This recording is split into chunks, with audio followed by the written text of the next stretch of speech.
Hi the family, welcome to Aishwarya channel. ಇವತ್ತಿನ ವಿಡಿಯೋದಲ್ಲಿ super ಟೇಸ್ಟಿಯಾಗಿರೋ ಹಳ್ಳಿ ಸೊಗಡಿನಲ್ಲಿ ಮಾಡುವಂಥ ಮೊಟ್ಟೆ ಸಾರು ಹೇಗೆ ಮಾಡೋದಂತ ಹೇಳ್ಕೊಡ್ತೀನಿ. ವಿಡಿಯೋನೆಲ್ಲ ಸ್ಕಿಪ್ ಮಾಡ್ದಂತೆ ನೋಡಿ.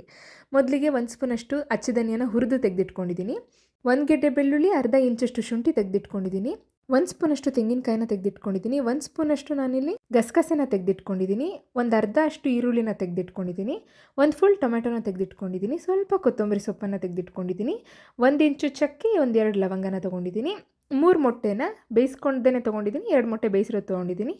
ಒಂದು ಜಾರಿಗೆ ಧನಿಯಾ, ಬೆಳ್ಳುಳ್ಳಿ, ಶುಂಠಿ, ಈರುಳ್ಳಿ, ಹಾಗೆಯೇ ಗಸಗಸೆ, ಟೊಮ್ಯಾಟೊ, ತೆಂಗಿನಕಾಯಿ ಎಲ್ಲದನ್ನು ಸೇರಿಸಿ ಚಕ್ಕೆ ಲವಂಗ ಕೂಡ ಆ್ಯಡ್ ಮಾಡ್ಕೊಳ್ತಾ ಇದ್ದೀನಿ.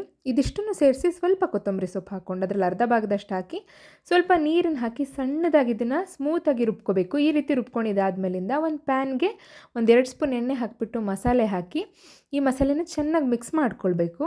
ಮಿಕ್ಸ್ ಮಾಡ್ಕೊಳ್ತಾ ಸ್ವಲ್ಪ ಚಿಲ್ಲಿ ಪೌಡರ್ನ ಆ್ಯಡ್ ಮಾಡ್ಕೊಳ್ತೀನಿ, 1 ಸ್ಪೂನಷ್ಟು. ಅದನ್ನು ಕೂಡ ಹಾಕಿ ಎಣ್ಣೆ ಸಪ್ರೇಟ್ ಆಗೋ ತನಕ ಇದನ್ನು ಬೇಯಿಸ್ಕೋಬೇಕು. 1-2 ನಿಮಿಷದಿಂದ 5 ನಿಮಿಷಗಳ ಕಾಲ ಬೇಯಿಸಿದ ಮೇಲೆ ಎಣ್ಣೆ ಸಪ್ರೇಟ್ ಆಗುತ್ತೆ.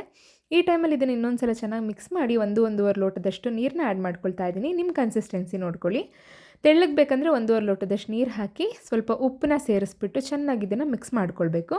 ಮಿಕ್ಸ್ ಮಾಡಿದಾದ್ಮೇಲಿಂದ ಮೊಟ್ಟೆ ಸೇರಿಸ್ತಾ ಇದ್ದೀನಿ. ಬೇಯಿಸಿರೋ ಮೊಟ್ಟೆ 2, ಬೇಯಿಸ್ತೇನೆ ಇರೋ ಮೊಟ್ಟೆನ 3. ಇವು 3 ಈ ಸೈಡಿಗೆ ಹಾಕ್ತಾ ಇದ್ದೀನಿ. ಒಂದರ ಮೇಲೊಂದು ಹಾಕಬೇಡಿ. ಹಾಕಿಬಿಟ್ಟು 5 ನಿಮಿಷಗಳ ಕಾಲ ಇದನ್ನು ಬೇಯಿಸ್ಕೊಳ್ತಾ ಇದ್ದೀನಿ. ಈಗ ನಿಧಾನವಾಗಿ ಇದನ್ನು ಸೈಡಲ್ಲೇ ತಿರುಗಿಸ್ಬೇಕು. ಮೊಟ್ಟೆ ಮೇಲೆ ಅಂದರೆ ಹಸಿ ಮೊಟ್ಟೆ ಇತ್ತಲ್ಲ ಲಿಕ್ವಿಡ್ ಫಾರ್ಮಲ್ಲಿ, ಆ ಮೊಟ್ಟೆ ಮೇಲೆ ಸ್ವಲ್ಪ ಸಾಂಬಾರು ಹಾಕ್ತಾ ಆ ಬಿಸಿನಲ್ಲಿ ಅದ್ರ ಜೊತೆಗೆ ಸ್ವಲ್ಪ ಕೊತ್ತಂಬರಿ ಸೊಪ್ಪು ಹಾಕಿ ಚೆನ್ನಾಗಿ ಮಿಕ್ಸ್ ಮಾಡ್ಕೊಳ್ಬೇಕು. ನಿಧಾನವಾಗಿ ಮಿಕ್ಸ್ ಮಾಡಿ, ಮರಿಬೇಡಿ, ಇಲ್ಲ ಮೊಟ್ಟೆ ಎಲ್ಲ ಕದ್ರೋಗುತ್ತೆ. ಸೊ 3 ನಿಮಿಷಗಳ ಕಾಲ ಇದನ್ನು ಚೆನ್ನಾಗಿ ಕುದಿಸ್ಕೊಂಡ್ರೆ ಎಣ್ಣೆ ಎಲ್ಲ ಸಪ್ರೇಟಾಗಿ ರುಚಿಯಾಗಿರುವಂಥ ಹಳ್ಳಿ ಶೈಲಿನಲ್ಲಿರುವಂಥ ಮೊಟ್ಟೆ ಸಾಂಬಾರು ರೆಡಿ ಆಗೋಗುತ್ತೆ. ನಾನಿವತ್ತು ಇದನ್ನು ಮುದ್ದೆ ಜೊತೆಗೆ ಮಾಡ್ಕೊಂಡಿದ್ದೆ. ಸೂಪರ್ ಟೇಸ್ಟಿಯಾಗಿರುತ್ತೆ. ಮೊಟ್ಟೆ ಪ್ರೋಟೀನ್ ಕೂಡ ಹೌದು. ಮಕ್ಕಳಿಗೆ ನೀವೆಲ್ಲ ಒಂದೇ ಥರ ಸಾಂಬಾರುಗಳು ಮಾಡಿ ಕೊಟ್ಟು ಬೇಜಾರಾಗಿದ್ದರೆ ಈ ಥರದೊಂದು ಮೊಟ್ಟೆ ಸಾಂಬಾರು ಮಾಡಿಕೊಡಿ. ಮುದ್ದೆ ಜೊತೆಗಂತೂ 100% ಸೂಪರಾಗಿರುತ್ತೆ.